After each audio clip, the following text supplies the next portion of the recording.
Would you destroy a 400-year-old ancient woodland just to build some flats? It would be equivalent to destroying a grove of sequoias in America. It's a crazy idea.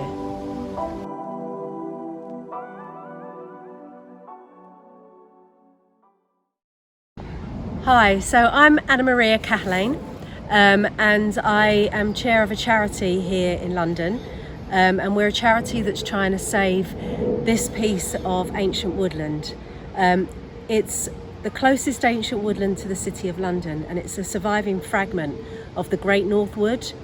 So once upon a time, for miles and miles around us was woodland, thick, dense woodland with wolves and all sorts of wild creatures. Nearly all of that is now gone. There's barely any fragments of it left. But right here where I'm standing is one of those fragments. Unfortunately, it's threatened with development. I'm surrounded by the most beautiful trees. Many of them are coppice trees because it would have been a managed woodland at some point. There's hawthorn trees that are a couple of hundred years old. There's over there's a field maple that's even older, one of the oldest trees in London. And it's just a stunning, beautiful environment that attracts all sorts of wildlife. And to think that it could be flattened down and have a block of flats doesn't bear thinking about. You wouldn't destroy a cathedral and build a block of flats. And that's how important this woodland is. It's old, it's ancient. The trees here were around in 1600. So they were around when we still had witch trials. They were around before tea was even introduced to the UK. They were around before the plague. So these trees have grown here and they've survived here for all these years. And to knock them down to build flats when there's other areas that would be more suitable would just be ludicrous. This is about profit for individuals who've just bought up plots of land and they want to build flats there. So what's our connection with America then? The connections with America are really interesting. Where we are standing now, right here, used to be owned by a family called the Colgate family. And this was around between 1814 up to about the 1860s. And the Colgate family, a wonderful family. There were a family of sisters and a mum for the most part of their time here, because the father, George Colgate, passed away when he was quite young. But they had a very interesting visitor that came to visit them in about 1850s. And this visitor was called Elihu Burritt. And Elihu Burritt was an American. And he was an American who believed in sort of the League of Brotherhood. He believed in that everybody should be equal. So he was an anti-slavery protester. And he was very well respected. He was very close to Abraham Lincoln and was made consul general in England by Abraham Lincoln. And he was also friends with Victor Hugo, who wrote Les Miserables. And he basically, because the trains had just arrived, and you'll hear them going back behind us, because the trains had just arrived in the UK in sort of the 1840s, he thought it'd be a really good idea to use the trains to go and tour around the UK and to spread his message of peace. So one of the places he stayed was here, which used to be part of Brockley Green Farm. And he loved it so much, and he was made so welcome here that he made it his home every time he visited the UK, and that was very often. And he wrote diaries that mention here, and he talked about it being his home. And he brought his niece along with him one year, called Anna Strickland, and she came and stayed with the Colgate sisters, and they became really close friends. And she brought over some American corn, and they had great fun popping the corn over Christmas over the fire. So there's some wonderful stories, but that connection with America this is the only bit that's still here that would connect us, if you know what I mean. Nothing else. Everything else around is just, houses, roads, buildings, and there's nothing where he once walked. So he would have walked across where we're standing now.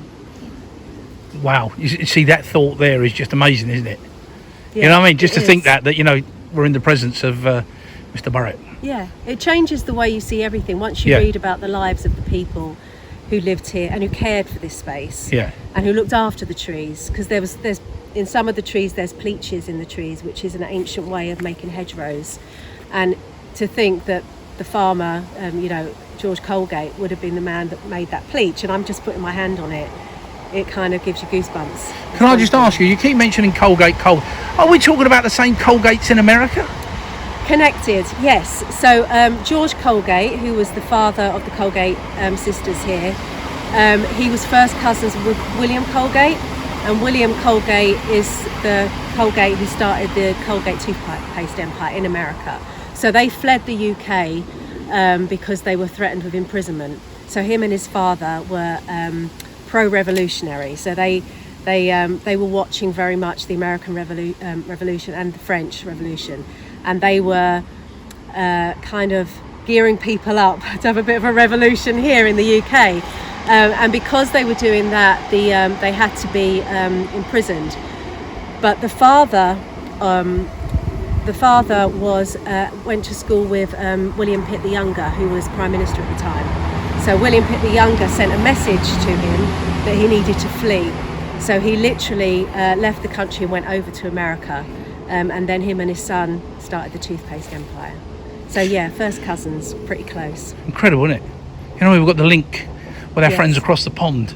Yeah, absolutely. Why is it going to be important for them to actually, let's say, sponsor or donate to us? It's important to them because it's a living piece of history. And we always talk about the special relationship between America and the UK. And this is what that special relationship is all about. It's about, Elihu Burritt was all about, he brought in something called the Ocean Post, which was basically a cheap way of writing. And it was so that people could communicate across the sea, and that they could share their thoughts about peace and equality. So it was between America and the UK back then. And interestingly, I've been emailing America. So I've been emailing Pennsylvania and the Peace Archives and a wonderful lady called Wendy over there. And it almost feels like we're doing the same thing, but instead of using letters, we're using email. And we're both sharing. She was telling me what was happening over there on the day that Trump lost his presidency. During the COVID experience, and I was emailing her about what was happening here, and we were both talking about this woodland. It's kind of we felt very connected with each other, and I think for the legacy of Elihu Burritt and to keep his name alive, he's forgotten in the UK, which he shouldn't be, because of that relationship. And places like this, suddenly people are talking about him again. Because he also had it. Correct me if I'm wrong. He had something to do with the women's movement as well, didn't he? He had a very strong hand in the women's movement. So Elihu Burritt was interesting in that he recognised that women had influence and women could make changes. And this was at a time when women were not allowed, outside of the domestic environment, women weren't allowed to do anything, basically. So it was everything, education was at home, it was sewing, it was domestic crafts, etc.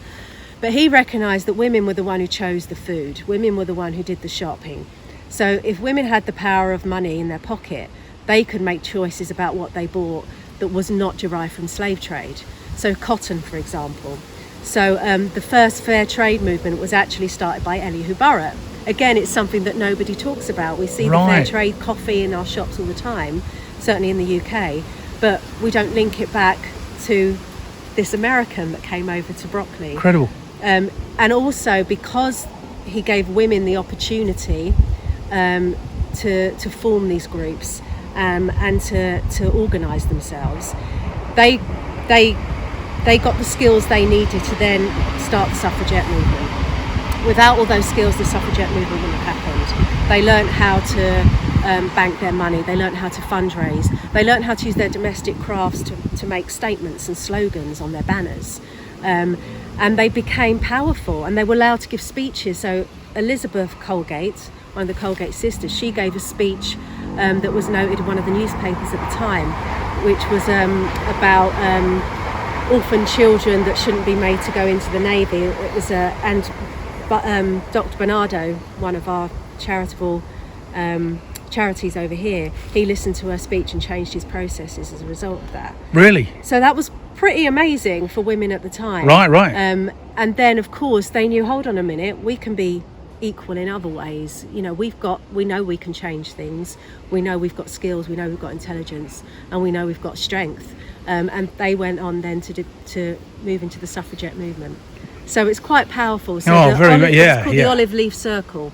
Again, that's a name that we're trying to bring back in our sort of our own projects and things. Wouldn't it be great if we could find some form of connection with our American friends?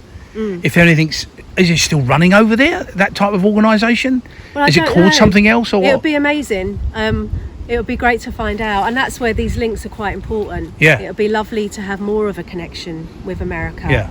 So that we can share these stories and share. I mean, I've got a lot of stuff from Wendy in the Peace Archives, right, but I haven't got anything beyond that.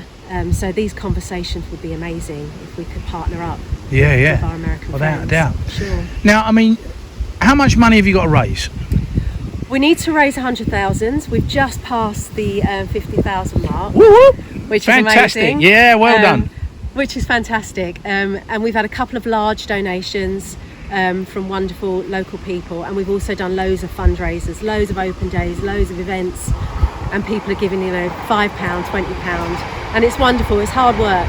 It really is. Now, I'm actually led to believe that you had one donor who came down.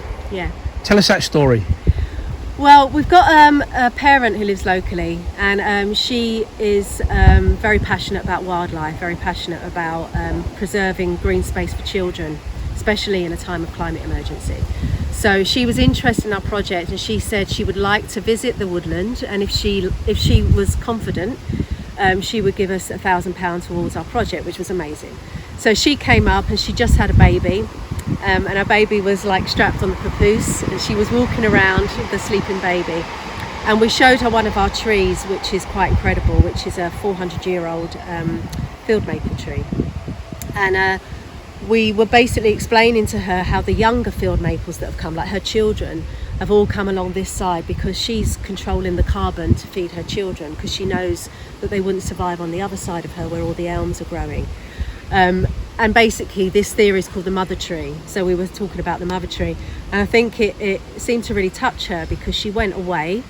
The next day she emailed, and she basically said, all I can think about all night is the mother tree and saving her babies. And the £1,000 turned into £10,000. So incredible, isn't it? She just said, we have to save these trees. Yeah. It's just what we've got to do. It's the right thing, really.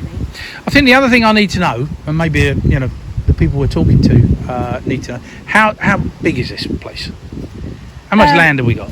It's not huge. It's a couple of acres. I'm not sure. I'll have to look back and see the exact, because it's stretched along a railway cutting. Yeah. So it's quite long and it's linear. It's a small fragment of the Great North Wood, but it's got some of the oldest trees. The railway cutting is about 4.5 kilometres in total. Yeah. And this part we're standing is the most important part for wildlife. Yeah. So, yes.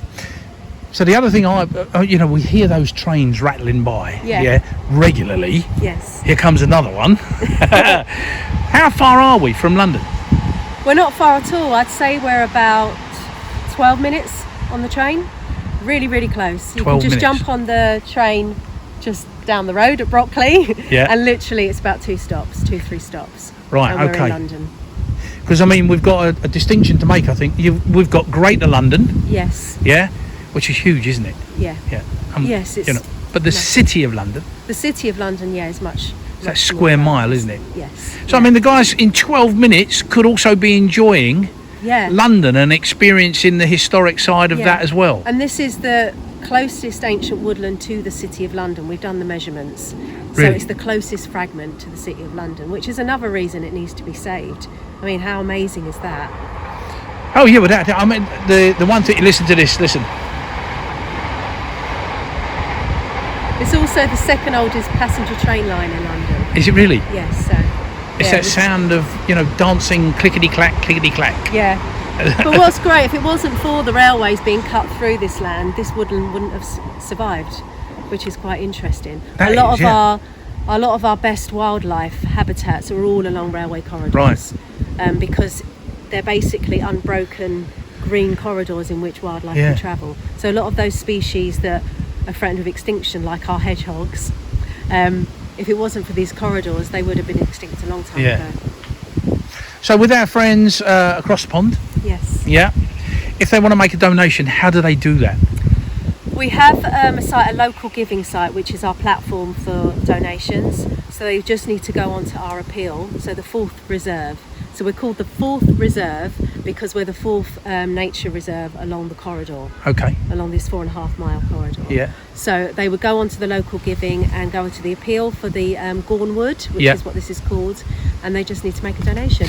Or they can email us and discuss it, Yeah. and they can also make something called a pledge. So if they don't want to put money in straight away, they can say, I will pledge you £5,000 at a later point once the sale starts to go through. Oh, amazing! So Right. as long as they sign that to say they're giving a pledge, then the solicitors will count that in our fundraising. Oh, that's so good news, isn't it's it? fourth.reserve@yahoo.com is our email address. What we'll do is we'll put all those details up for them. That'd be amazing, Not thank going to be a problem. I mean, the thing for me is, when you think about the history that's here and the history that some of the Americans are connected to, Yeah. what an amazing experience to come down and get here, Yeah. and walk amongst. Oh, absolutely. We'd love, once we buy it, and we will buy it, we will love to have some Americans over. We can do some wonderful walks and talks. It would be just fantastic. If you're into hammocking, we could have a hammocking night amongst the trees.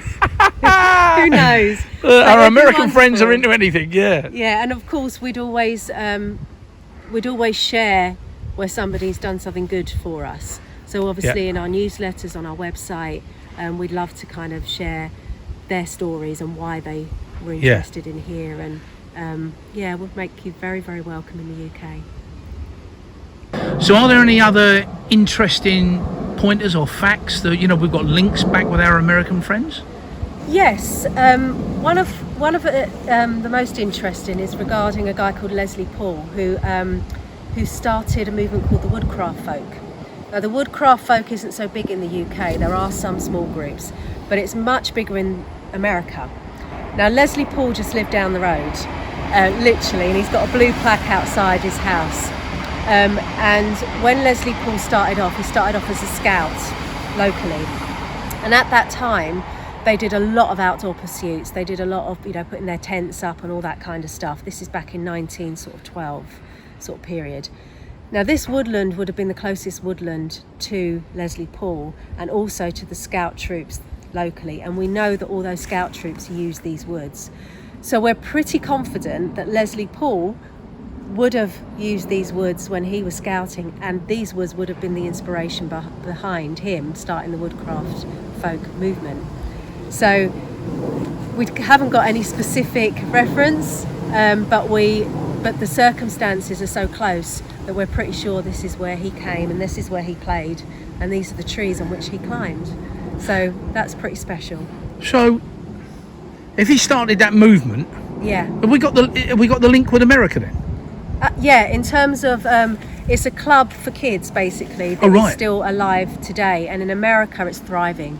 Is it really? Yeah, here the Scouts is still probably the big movement for kids.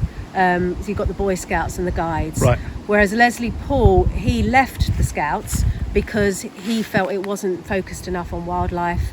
It was also single sex, whereas he felt that boys and girls should be able to play together and learn together. So that's why he splintered off from the Scouts and started the Woodcraft Folk movement. So huge connection to America in the sense that the starter of their clubs for kids used to live down the road here and played in these woods. That's incredible, isn't it? Yes, it is. So it's almost like, for me, it's like, all right, all you woodcrafters, get yourself over. Come and see where it all began. Yeah, that would be great. Wouldn't it? Pitch up some tents and do some bug hunting. There you go. Hey, there's just so much to this, though, isn't there? Yeah. Am I right in saying there's a Roman road round here? There is. So just on this side of the woodland, so there's so many strands to this woodland. It's incredible. But another reason is there's an archaeological priority designation on this area here because a Roman way goes right through it. So the Roman way stretches from Lewes in Sussex and goes all the way to London. And on Sunday, actually, we've got some lovely people doing a cycle and walk from Lewes to London to raise money for this project. Oh, right. But it does mean that we might have Roman remains, pottery, and along the stretch, certainly where there's been digging, people have found pottery and things like that. So that's another historical importance for this site as well. You've got enough for everybody here, haven't you? Yeah, we really do have. It's also a locally important geological site. It's got these stones called septarian nodules, and basically they're 2 million years old, but because this is such a deep railway cutting, they had to dig about 90 foot below ground level to make the railway. We can see a layer of earth that most people can't see. So we've got some septarian nodules that are in situ. It's the only place in London where you can see them in situ. Incredible. So people who are fascinated with what's under the earth and how the earth is made, it's another interesting part of the visit here. So you've got history, you've got wildlife, you've got suffragettes, you've got the Woodcraft Folk movement, you've got Elihu Burritt and the anti-slavery movement, all wrapped up in these trees. They shouldn't be turned into flats. So although we've done really well so far, we haven't got long left to raise the money. We've got about 3 months to raise the equivalent of $60,000, which is about $20,000 a month. So we really do need your help to secure this land, this heritage landscape for the future, to make sure that we can invite you over here and celebrate with you when it happens. So please donate, or if you can't donate, get in touch and talk to us about what you can offer or how you can help. We think this is a magical place and well worth every penny. So we really look forward to hearing from you. Thank you. Details here.